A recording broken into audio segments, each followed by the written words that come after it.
पहली मीटिंग हुई, लेकिन ये निर्णय पहला नहीं था, मैं थोड़ा सा उस पर एक्सप्लेन करूँगा। पहली मीटिंग हुई, ये पूरा का पूरा जो ऑर्डिनेंस है, पहले हमें समझना पड़ेगा इस ऑर्डिनेंस के ज़रिए केंद्र सरकार ने किस तरह से शातिर तरीके से दिल्ली में 3 बार चुनाव हारने के बाद दिल्ली सरकार के ऊपर कब्जा करने की कोशिश की है। उन्होंने कई ऐसे प्रोविजंस इसके अंदर लिखे हैं, अध्यादेश के अंदर, जिसके ज़रिए मंत्री और मुख्यमंत्री, जो चुनी हुई सरकार है, जो चुनी हुई कैबिनेट है, उसके ऊपर हर जगह इन्होंने एक अफसर को बिठा दिया। अब डिपार्टमेंट्स में मंत्री की नहीं चलेगी, अफसर की चलेगी। अफसर को मंत्री का बॉस बना दिया। कैबिनेट के अंदर कैबिनेट की नहीं चलेगी, चीफ सेक्रेटरी की और एलजी की चलेगी, उसके ऊपर उन्होंने चीफ सेक्रेटरी को बिठा दिया। एक ये कहने को एक अथॉरिटी बना दी, अथॉरिटी के अंदर 2 अफसर केंद्र सरकार के होंगे और एक मुख्यमंत्री होगा, तो इसके अंदर मुख्यमंत्री के ऊपर 2 अफसरों को बिठा दिया। तो हर जगह इन्होंने अफसरशाही को सारा कंट्रोल दे दिया और अफसरशाही केंद्र सरकार कंट्रोल करेगी। अफसरों के ऊपर केंद्र सरकार का कंट्रोल होगा, सर्विसेज के जरिए और विजिलेंस के जरिए। तो एक तरह से केंद्र सरकार दिल्ली सरकार को अफसरों के जरिए चलाना चाहती है। हमारा देश एक जनतंत्र है, भारत एक जनतंत्र है, और संविधान, भारत का संविधान की मूल आत्मा यही है कि हम एक जनतंत्र हैं। जनता सरकार चुनती है और उस सरकार को काम करने के सारे अधिकार होते हैं, और वो सरकार, चुनी हुई सरकार, अफसरों के जरिए काम करती है। वो अफसर चुनी हुई सरकार को रिपोर्ट करते हैं। ये शायद दुनिया के इतिहास में पहली बार भारतीय जनता पार्टी ने ऐसा षड्यंत्र रचा है कि अब अफसर जो है वो चुनी हुई सरकार के ऊपर होंगे। क्यों? क्योंकि उन अफसरों के ऊपर केंद्र सरकार का कंट्रोल है। केंद्र सरकार उन अफसरों को कंट्रोल करती है, किसी को भी ट्रांसफर कर सकती है, किसी को सस्पेंड कर सकती है। कि अफसरों के ऊपर केंद्र सरकार का कंट्रोल है और अफसर जो है वो मंत्रियों के ऊपर बैठेंगे। तो जैसे किसी भी डिपार्टमेंट में मंत्री जो है वो अगर कोई आदेश देगा तो अफसर डिसाइड करेगा कि आदेश सही है कि गलत है। अगर अफसर को लगता है कि आदेश सही नहीं है, अगर वो, तो ये बहाना मार के कि वो अफसर आदेश सही नहीं है, वो अफसर आदेश मानने से इनकार कर सकता है। सरकार कैसे चलेगी ऐसे? हम मान लो कहते हैं कि 2 स्कूल बनाने, अफसर कहते हैं नहीं, इस दिल्ली में स्कूलों की जरूरत नहीं है।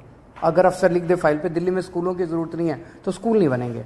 हम मान लो कहते हैं कि मोहल्ला क्लिनिक 100 और बनने चाहिए। चुनी हुई सरकार कहती है, हम तो जनता में घूमते हैं, हम कहते हैं भाई जनता मांग रही है इस इलाके में करोल बाग में एक मोहल्ला क्लिनिक बनाओ। अफसर कहता है नहीं, करोल बाग में मोहल्ला क्लिनिक की जरूरत नहीं है, बस फिर मोहल्ला क्लिनिक नहीं बनेगा। हम कहते हैं यहाँ पे पानी गंदा आ रहा है, अफसर लिख देता है पानी ठीक आ रहा है, बस पानी ठीक आ रहा है, फिर अफसर ने लिख दिया पानी ठीक आ रहा है। फिर हम कहते हैं यहाँ पे गंदगी बहुत ज्यादा हो गई है, अफसर कहता है नहीं गंदगी नहीं है, सही है, तो बस फिर सही है। तो ये अफसर को पावर दे दी। कैबिनेट जितने निर्णय लेगी, कैबिनेट मतलब सुप्रीम बॉडी, चुनी हुई सरकार की सुप्रीम बॉडी, जिसमें सारे मंत्री होते हैं, मुख्यमंत्री उसका अध्यक्ष होता है।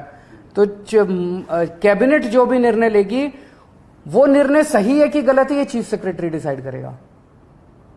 तो चीफ सेक्रेटरी डिसाइड करेगा कैबिनेट ने निर्णय सही लिया कि गलत लिया, और फिर वो एलजी को रिकमेंड करेगा। एलजी उस पे कैबिनेट के किसी भी निर्णय को पलट सकता है। ये तो संविधान में भी नहीं दे रखा कि एलजी किसी भी निर्णय को पलट सकता है। इन्होंने नया एक संविधान बदल दिया और ये अथॉरिटी बनाई है कि अथॉरिटी के अंदर मुख्यमंत्री बैठेगा, मुख्यमंत्री के सर पे 2 अफसर बैठेंगे। तो ये एक बहुत बड़ा षड्यंत्र है। अथॉरिटी की जो मीटिंग है, अथॉरिटी कितना फ्यूटाइल एक्सरसाइज है इससे आप समझ सकते हो। ये पहली मीटिंग हुई, इसके पहले एक फाइल आई मेरे पास 15 दिन पहले, लास्ट वीक ऑफ मई में। उस फाइल में वो एक ऑफिसर को सस्पेंड करना चाहते थे। उसको फाइल को पढ़ने के बाद मेरी 3-4 क्वेरीज थी, क्लैरिफिकेशंस थे। तो मैंने फाइल पे लिखा कि ये 3-4 मेरे क्लैरिफिकेशंस हैं और इनका जवाब दिया जाए। उसके बाद मैं बताऊंगा कि मीटिंग किस दिन होगी, कितने बजे होगी और कहाँ होगी। वो 3 या 4 क्लैरिफिकेशंस, क्वेश्चंस मैंने लिख के फाइल पे भेजे वो फाइल मेरे पास फिर वापस नहीं आई, वो फाइल सीधे एलजी के पास चली गई और उस फाइल पे लिखा गया कि अथॉरिटी के 3 मेंबर में से 2 मेंबर्स की सहमति हो गई है, 1 मेंबर की सहमति नहीं है, इसीलिए इसको अप्रूव कर। तो वो तो हमेशा ही उन दोनों की सहमति है, वो तो दोनों केंद्र सरकार के ऑफिसर्स हैं और मैं ही उसमें अकेला हूं। तो मतलब मैं अगर कोई उस मीटिंग के अंदर क्वेरी भी करता हूं, क्लैरिफिकेशन भी मांगता हूं, तो मेरी क्लैरिफिकेशन के जवाब भी देने की जरूरत नहीं है। तो वो एलजी साहब के पास उन्होंने फाइल भेज दी, एलजी साहब ने लिख दिया कि ऑफिसर को सस्पेंड कर दिया जाए, ऑफिसर को सस्पेंड कर दिया गया। मेरे पास ना ऊपर जाते टाइम फाइल आई, ना नीचे जाते टाइम फाइल आई। मेरे पास तो जब फाइल आई मैंने उस पर क्वेरी रेज की और क्वेरी के बिना जवाब दिए उन्होंने एलजी से अप्रूवल। फिर अथॉरिटी की जरूरत क्या यार? तो ये दिखाता है, ये सारी चीजें हम सुप्रीम कोर्ट लेके जाएंगे और हमें पूरी उम्मीद है, सुप्रीम कोर्ट से भी उम्मीद है और सारी पार्टियों से भी उम्मीद है कि अगर सुप्रीम कोर्ट में भी मिलेगी, राहत मिलेगी और अगर राज्यसभा में, संसद में बिल आता है तो उसको जीतने नहीं देंगे। आज एक मुद्दा था जिसमें एक ऑफिसर के ऊपर कुछ डिसिप्लिनरी प्रोसीडिंग्स थी, उसने ये फॉरेंसिक लैब में कुछ गड़बड़ की थी, उस पे वो ब्लैक एंड व्हाइट मुद्दा था, उसमें तीनों की सहमति थी कि इसको सस्पेंड कर, इसके खिलाफ डिसिप्लिनरी प्रोसीडिंग शुरू की जाए। यानी आप ये कहना चाह रहे हैं कि अथॉरिटी की बैठक से पहले ही ये निर्णय ले लिया जाता है और आपको सिर्फ जानकारी भी नहीं दी जाती? पिछली वाली जो मीटिंग थी उसमें मैंने जैसे बताया, मेरे पास फाइल आई कि इस अफसर को सस्पेंड किया जाए। मैंने कहा कि इसको क्यों सस्पेंड किया जाए, इसके लिए 3 क्लैरिफिकेशन मैंने मांगी। वो 3 क्लैरिफिकेशन का जवाब देना चाहिए था कि ये कारण है। वो 3 क्लैरिफिकेशंस के जवाब देने की बजाय उन्होंने फाइल सीधे एलजी को भेज दी कि अथॉरिटी के 3 सदस्यों में से 2 सदस्य तैयार हैं। वो दोनों तो उनके अफसर हैं अपने ही, उन दोनों ने साइन कर दिए, मुख्यमंत्री की इनको जरूरत ही नहीं है। जनतंत्र क्या, जनतंत्र की ऐसी तैसी। सर आपने लॉ एंड ऑर्डर को लेकर भी एलजी को चिट्ठी लिखी है? पूरे दिल्ली के अंदर पहली बार हो रहा है जो इतने बड़े, संडे का दिन था ना शायद, संडे को 4 मर्डर एक साथ दिल्ली के अंदर हुए। पूरे, मैं लोगों से मिलता रहता हूँ, दिल्ली के लोगों के मन में दहशत है और मैंने एलजी साहब को लिखा है कि कुछ करें, एलजी साहब भी करें, अमित शाह जी भी करें, दोनों मिलके दिल्ली के लॉ एंड ऑर्डर को सुधारें। जैसे दिल्ली में हमने एजुकेशन ठीक कर दी, हमारे पास जो जो क्षेत्र थे उनमें से कई क्षेत्र ठीक कर दिए। अगर आज लॉ एंड ऑर्डर, हम पंजाब में हमारे पास लॉ एंड ऑर्डर पहली बार आया। शुरू में आपने देखा कितनी दिक्कत हुई क्योंकि वो पुरानी सरकारों ने कितना गंद मचा रखा था। आज पंजाब लॉ एंड ऑर्डर के मामले में दिल्ली में टॉप के 1-2, इंडिया टुडे का शायद सर्वे आया था, टॉप के स्टेट्स में माना जाता है। लॉ एंड ऑर्डर इतना शानदार कर दिया हम लोगों ने पंजाब के अंदर। दिल्ली में अगर लॉ एंड ऑर्डर हमें दे दिया जाए, अगर पुलिस का कंट्रोल हमें दे दिया जाए दिल्ली के अंदर, देखिए हम कितना अच्छा लॉ एंड ऑर्डर करके दिखाते हैं। तो एलजी साहब को मैंने लिखा, पहले थाना लेवल कमिटीज होती थी हर विधानसभा के अंदर, हर थाने के ऊपर। उस थाना लेवल कमेटी का अध्यक्ष होता था लोकल एमएलए और उसके नीचे आरडब्ल्यूएस होती थी, उसमें काउंसलर्स होते थे सारे उस इलाके के, उसमें वहां के प्रबुद्ध नागरिक होते थे।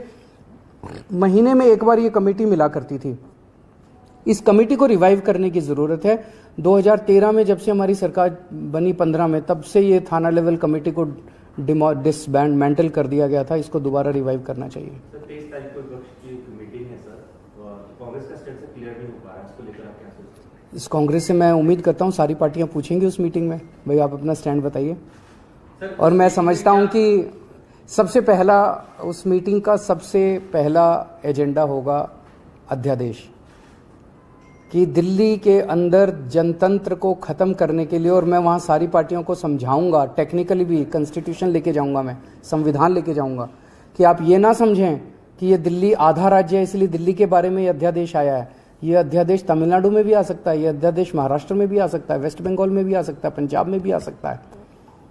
कंकरेंट लिस्ट की जितने सब्जेक्ट्स हैं, केंद्र सरकार अगर इसी तरह का अध्यादेश लाती है तो फुल स्टेट्स के अंदर भी कंकरेंट लिस्ट के सब्जेक्ट्स को वो खत्म कर सकती है।